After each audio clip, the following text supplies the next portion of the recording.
En Algérie, il faut des drames, il faut des tragédies pour que les dirigeants algériens se remettent en cause. Le président de la République a instruit le ministère des Transports de renouveler en urgence le parc des bus, notamment les bus âgés de 30 ans et de plus de 20 ans. C'est quand même de l'hypocrisie. C'est Abdelmajid Tebboune à la présidence algérienne qui a bloqué la rénovation et le renouvellement de l'âge des bus en Algérie. On crée le problème, on l'aggrave pendant 5 ans. Et lorsqu'il y a une tragédie ou un drame, on essaie de le résoudre en 6 mois. Nous avons à peine 10% des bus qui sont en circulation qui sont âgés de moins de 10 ans. Donc c'est déjà un énorme problème. Comment en 6 mois, on va renouveler plus de 40 000 bus? En réalité, Abdelmajid Tebboune demande à Saïd Sayoud d'appliquer ce que Saïd Sayoud lui a proposé, et de cela plus de 6 mois. C'est pas possible. On ne peut pas importer 40 000 bus en 6 mois. Ça nous rappelle le populisme dans l'opération des moutons. Là, nous sommes dans les mêmes syndromes. Ça va nous coûter à l'Algérie minimum 500 à 600 millions de dollars. Et ça prendra pas 6 mois, ça prendra minimum 2 ans. Minimum 2 ans. Ce qu'il aurait fallu faire, il aurait fallu, ne jamais bloquer les importations. Il fallait que des marques internationales de bus et d'autocars et de minibus, etc. s'installent en Algérie avec des concessionnaires, avec des fournitures régulières. Comme ça, on n'aurait jamais eu de pénurie sur le marché. Donc il faut libérer la concession automobile. Il faut libérer l'importation. En Algérie, il faut des drames, il faut des tragédies pour que les dirigeants algériens se remettent en cause et prennent conscience de l'ampleur des bêtises qu'ils commettent, alors que leurs détracteurs, parmi lesquels des journalistes indépendants, des experts en économie, des opposants politiques, des activistes de l'opposition, leur ont toujours dit que vous commettez des bêtises. Mais les dirigeants algériens n'écoutent jamais leurs détracteurs. Ils sont aveuglés par leurs certitudes et guidés uniquement par leur agenda basé sur des considérations égoïstes, mercantiles et individualistes qui n'ont aucun lien avec l'intérêt général. Et quand les tragédies et les drames se produisent, ils essaient de tout rattraper, de corriger leurs bêtises. C'est exactement ce qui s'est passé le dimanche 17 août 2025, quand le ministère des Transports a été instruit, soi-disant, pas soi-disant, c'est vrai, que Abdelmajid Tebboune, le président de la République, a instruit le ministère des Transports de renouveler en urgence le parc des bus, notamment les bus âgés de 30 ans et de plus de 20 ans. C'est quand même incroyable de la part de Tebboune et de son système de nous faire croire que c'est lui qui va trouver la solution, alors que c'est lui qui a créé le problème. Parce qu'aujourd'hui, les partisans de Tebboune sur les réseaux sociaux, sur Internet, et ils présentent Abdelmajid Tebboune comme étant le sauveur qui va maintenant empêcher d'autres drames, d'autres tragédies de se produire, et grâce auquel il va intervenir pour qu'il n'y ait plus de morts sur les routes en Algérie à cause de ces épaves et de ces bus en très mauvais état qui circulent dans le pays, et en modernisant le parc de transport, alors que c'est quand même de l'hypocrisie. C'est Abdelmajid Tebboune à la présidence algérienne qui a bloqué la rénovation et le renouvellement de l'âge des bus en Algérie depuis 2020. C'est-à-dire que la gestion du système actuel, elle est symbolisée par cette situation. On crée le problème, on l'aggrave pendant 5 ans, et lorsqu'il y a une tragédie ou un drame, on essaie de le résoudre en 6 mois. Alors, est-ce que vous vous rendez compte de la folie, de la mauvaise gouvernance du pays? Pendant 5 ans, Abdelmajid Tebboune et son système a imposé l'interdiction des importations. On disait aux Algériens, y compris aux propriétaires et aux gérants, aux acteurs de transport des voyageurs par bus et par autocar, vous ne pouvez pas importer des bus ni des autocars, c'est interdit. Et quand il y a des accidents graves et des dizaines de morts, on va régler le problème en 6 ans. On l'a créé en 5 ans, mais on va le régler en 6 mois. Qu'est-ce qui s'est... D'abord les faits, ensuite le commentaire et l'analyse. Alors, le dimanche 17 août, le ministre des Transports, Saïd Sayoud, a présidé une réunion au niveau du siège du ministère des Transports. Une réunion qui a pour objet l'examen des mesures concrètes pour mettre en œuvre le retrait des bus Vitus âgés de plus de 30 ans et plus de 20 ans. Quelles sont les principales annonces? Que l'État algérien s'est engagé, à la suite d'une instruction qui aurait été décidée par Abdelmajid Tebboune, à procéder au retrait dans un délai de 6 mois des bus âgés de plus de 30 ans, suivi du retrait des bus âgés de plus de 20 ans. Il faut savoir que nous avons plus de 40 000 bus, plus de 50% des bus en circulation en Algérie, on a plus de 80 000, on a déjà donné les chiffres, plus de 40 000 sont âgés de plus de 20 ans. Donc entre les 20 ans et les 30 ans, on a plus de 40 000. Donc il faudra 6 mois pour retirer d'abord les 30 ans, ensuite les 20 ans. Donc il faut une année, peut-être, ils veulent nous faire croire qu'en une année, ils vont renouveler 40 000 bus. Le reste, 70% des bus sont âgés de plus de 15 ans. C'est-à-dire que nous avons à peine 10% des bus qui sont en circulation qui sont âgés de moins de 10 ans. Donc c'est déjà un énorme problème. En 6 mois, comment en 6 mois, on va renouveler plus de 40 000 bus? Comment est-ce possible? Il n'y a pas de réponse. La réunion qui a été organisée au niveau du ministère des Transports, Saïd Sayoud avait convié donc les représentants des syndicats des transporteurs, notamment les propriétaires, les gérants et les chauffeurs de bus. Ils ont participé à cette réunion. Alors, on annonce qu'il y aura des facilitations, des incitations fiscales et douanières qui seront prévues par une loi qui permettra l'acquisition des bus de moins de 5 ans ou des bus neufs. Donc, il faudra aller acheter des bus de moins de 5 ans ou des bus neufs. On parlera de combien ça va coûter. Il y aura donc des commissions au niveau des wilayas qui vont comprendre des représentants des différents intervenants pour inspecter les bus, état de la structure, de la carrosserie, état intérieur général des bus, les équipements de sécurité, les sièges passagers, les bus qui ne vont pas répondre à des critères de sécurité, aux critères qui ne sont pas en bon état ne seront pas autorisés à circuler. Donc on va avoir, si ces commissions font leur travail, la majorité des bus en Algérie ne vont pas circuler, parce que la majorité ne répondent pas aux critères de sécurité.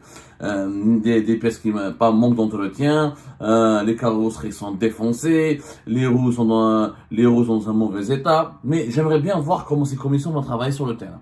Un groupe de travail sera créé par les représentants des transporteurs, et les responsables et des directeurs centraux, des responsables du ministère des Transports pour suivre les dossiers et les préoccupations soulevées par les transporteurs des voyageurs. En attendant, il y aura même un numéro vert au niveau des directions de transport dans les wilayas pour signaler tout manquement à la sécurité des passagers et des voyageurs. Donc, il y a une volonté maintenant de résoudre le problème. Sauf que le problème se pose depuis 5 ans. Et on nous fait croire, encore une fois, que c'est Abdelmajid Tebboune qui est intervenu pour régler le problème. C'est complètement faux. Je signale et je l'ai révélé qu'au mois de mai et d'avril 2025, Saïd Sayoud, donc ministre des Transports, avait proposé en plein conseil des ministres à Abdelmajid Tebboune un projet pour renouveler les parcs, les bus âgés de plus de 20 ans. Le projet a été présenté. Il devait coûter ça peut aller de 200 à 300 millions de dollars selon les modèles à l'étranger que l'Algérie devait acheter et que la présidence a dit non. Maintenant, parce qu'il y a eu la tragédie d'Awad al-Harrach, le 15 août, 18 morts, des images atroces, horribles, indignation générale, état de choc, le pays dans un état de choc, et où le pays sous le choc, Abdelmajid Tebboune se réveille, il lève l'interdiction d'importation des véhicules neufs, il demande au ministre des Transports de l'appliquer. En réalité, Abdelmajid Tebboune demande à Saïd Sayoud d'appliquer ce que Saïd Sayoud lui a proposé, et de cela plus de 6 mois. Au mois d'avril et mai 2025. Donc, le problème durant 5 ans, on nous fait croire maintenant qu'on va le régler en 6 mois. C'est pas possible. On ne peut pas importer 40 000 bus en 6 mois. Ça nous rappelle le populisme dans l'opération des moutons. Là, nous sommes dans le même syndrome. Nous avons une gouvernance populiste qui, au lieu de chercher des solutions sérieuses, elle se contente ou elle diffuse des fausses annonces dont le seul but est de apaiser la colère populaire. Tebboune a compris que la population est très en colère. D'ailleurs, c'est pour ça qu'il a envoyé rapidement son directeur de cabinet Boualem sur le lieu de l'accident.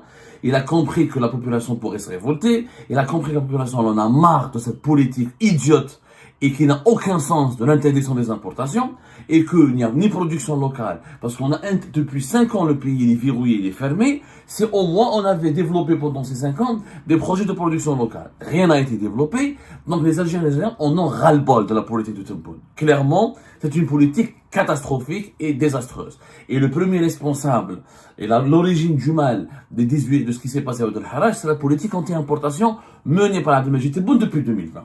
Maintenant, on va corriger le tir.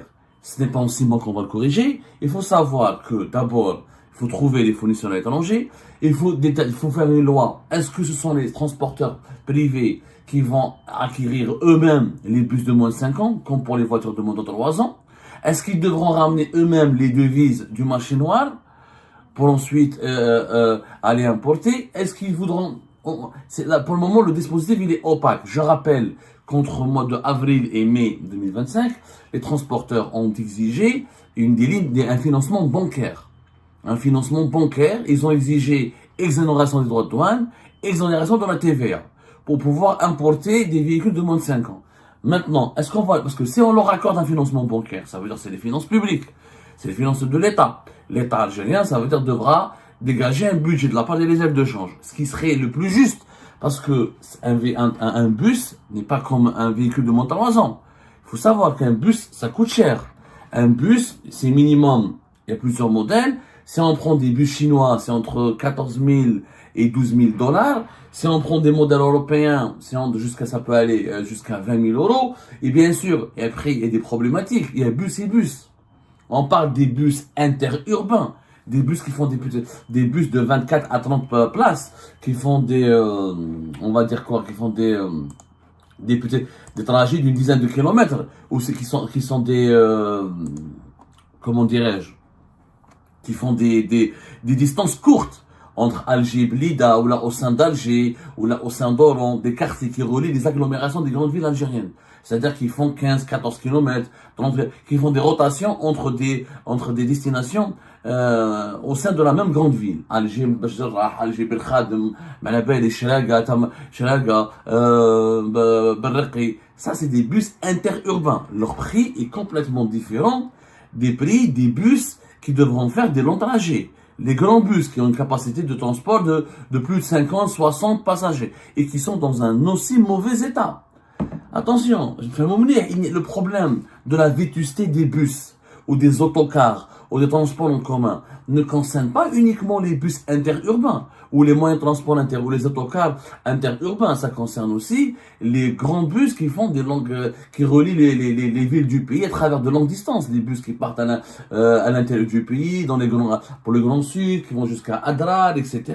Nous avons un énorme problème de sécurité, d'insécurité plutôt. Il y a eu déjà des morts, il y a eu déjà des défaillances, etc. C'est l'ensemble de tous les bus, qui voudra renouveler. Et donc, ces bus-là, ça peut coûter au-delà de 50 000 euros, ça peut aller jusqu'à 100 000 euros pour des bus sophistiqués. Donc, qu'est-ce qu'on doit acquérir le cahier de charge? Il faudra maintenant du temps déjà. Il faudra du temps pour faire une nouvelle loi, du temps pour expliquer les modalités pour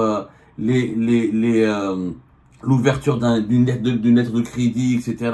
et les domiciliations bancaires pour l'importation de ces véhicules. Il faudra aussi du temps pour déterminer un cahier de charge. Quel bus on va choisir, quels sont les critères, est-ce qu'on va renouveler que les bus interurbains, ensuite l'ensemble des bus. Ça va nous coûter à l'Algérie minimum 500 à 600 millions de dollars. Si on veut régler le problème de façon efficace. Et ça prendra pas 6 mois, ça prendra minimum 2 ans. Minimum 2 ans. Or, maintenant, nous sommes dans une gestion d'urgence. Et dans la gestion d'urgence, ça va toujours te coûter plus cher et ça va toujours te coûter d'autres problèmes à gérer, supplémentaires. Ce qu'il aurait fallu faire, il aurait fallu, 1, ne jamais bloquer les importations. 2, encourager les concessionnaires. Il fallait que des marques internationales de bus et d'autocars et de minibus, etc. s'installent en Algérie avec des concessionnaires, avec des fournitures régulières, des ventes régulières. Comme ça, on n'aurait jamais eu de pénurie sur le marché. Donc, il faut libérer la concession automobile. Il faut libérer l'importation. De 3, et je rappelle encore une fois que non seulement le système Tebboune a interdit les importations, c'est qu'il a saboté des projets industriels. Il y avait les Italiens de Iveco, qui avec l'homme d'affaires Baïri, depuis 2015, Baïri, l'adjoint de Ali Haddad, avait un projet pour le montage et l'assemblage des bus et des véhicules utilitaires dans 2 usines situées à Pura et à Boumerdès, à travers le groupe Ival. C'était le groupe Ival. Rappelez-vous, Insina, le groupe Ival avec le groupe Iveco, les Italiens. Ça a commencé en 2015. En 2018, ils ont eu une première usine à Boumerdès. Ensuite, ils voulaient faire une autre usine qui devait être opérationnelle avant 2019 à Bouira. Et c'était un projet extrêmement ambitieux pour 13 000 véhicules par an, des poids lourds, utilitaires, des bus, etc. Iveco est un constructeur italien extrêmement respecté et respectable. Ce projet aurait pu être boosté par les autorités algériennes et ses ambitions auraient pu être renforcées. Mais bon, comme c'était le porteur de ce projet, c'est l'homme d'affaires Mohamed Baïri, agent d'Ali Haddad, 2019 tout s'arrête, on l'a jeté en prison.